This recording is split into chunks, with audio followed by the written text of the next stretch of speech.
Let's talk about the ascension of our Lord Jesus Christ at bakit hindi ito goodbye kundi power move ni Lord para sa atin.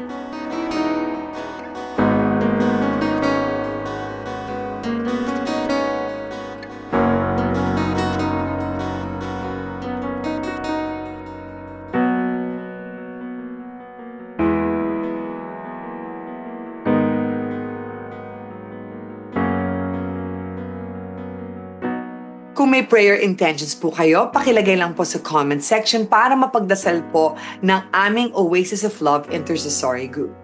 So let's talk about the ascension at bakit hindi ito isang goodbye, kundi isang powerful move ni Lord para sa atin.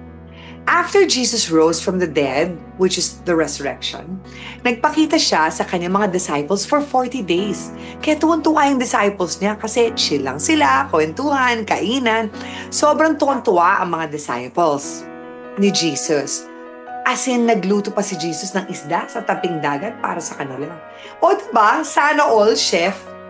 Pero on the 40th day, dinala niya ang kanyang mga disipulo sa isang bundok. At biglang, boom! Biglang nang binigay na lang niya yung final instructions niya. At habang nakatingin sila, Jesus lifted off. As in, umakyat siya sa langit literally. Parang Holy Spirit power jetpack. Zoom! Ganon. Acts 1, verse 9, it is written, as they were looking on, he was lifted up, and a cloud took him out of their sight. Alam mo kung ako yung mga disciples niya, sasabihin natin, ouch naman, Jesus Christ. Kung kailan nandito ka ulit, umalis ka na naman. Ba't mo na naman kami iniwan, Lord? Paano na kami? Pero ito ang sagot ni Jesus Christ. It was never a goodbye. It was a level up. Jesus ascended para, number 1, maupo sa kanan ng Ama. Ibig sabihin, siya na ang tagapamagitan natin sa langit. Number 2, Jesus ascended para ihanda na niya ang place natin sa langit. Para kung siya yung nandun, andun na rin tayo balang araw. Di ba ang ganda nun? At pangatlo, para ipadala ang Holy Spirit. At pag-uusapan natin yan next week. Di ba? Kumbaga, sabi ni Jesus, better for you if I go. Kasi I will send you the Holy Spirit. So, anong kinalaman nitong ascension sa exams mo, sa love life mo, sa pag-overthink mo tuwing gabi, sa buhay mo, sa pag-worry mo sa buhay mo? Eto, real talk. Number 1, the ascension means that we have a purpose. Si Jesus umakyat para mag-assign ng mission sa ating lahat. At sabi ni Jesus, go and make disciples. Hindi lang niya sinabi yun sa kanyang mga disipulo, kundi para sa ating lahat. So, bawat isa sa atin may mission. We will all be the light of the world. Liwanag sa dilim. Pero totoo ha, dahil sobrang dilim na ngayon ng buong mundo. At kailangan tayo ang maging liwanag sa dilim.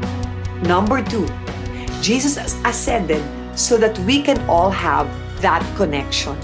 Kasi dahil nasa langit na siya, He's not limited anymore by time and space. Ibig sabihin, kahit saan ka pa, nasa school ka pa, nasa jeep ka, nasa CR ka ngayon, you can talk to Jesus.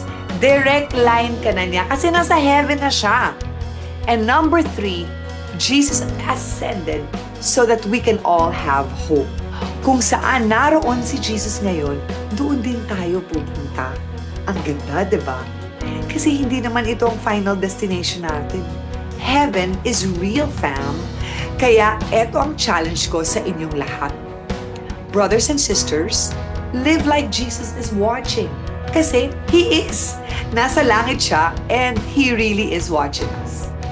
And habang nasa mission tayo dito sa earth, alamin natin na may guide tayo, which is the Holy Spirit. I will discuss that next week.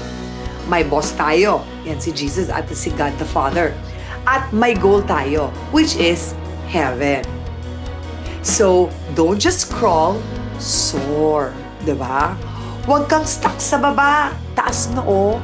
Taas pananampalataya. Tumingin sa Diyos, magdasal sa langit. Because the ascension reminds us that we are meant for something higher. Hindi lang si Jesus ang pa-ascend. ikaw rin.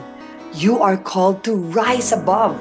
So allow me to invite you to rise above by praying in the Spirit, by joining us face-to-face in our gatherings every Sunday from 9 to 12 noon at the Oasis of Love. Your church family, the Oasis of Love, will teach you how to pray in the Spirit.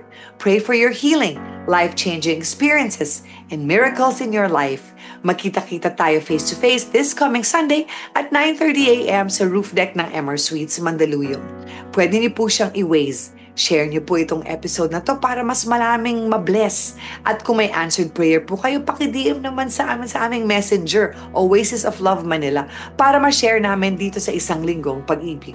If you would like to contribute para makatulong sa aming simbahan, just DM us. Thank you, ha? Your contribution will help spread the word of God and heal more people.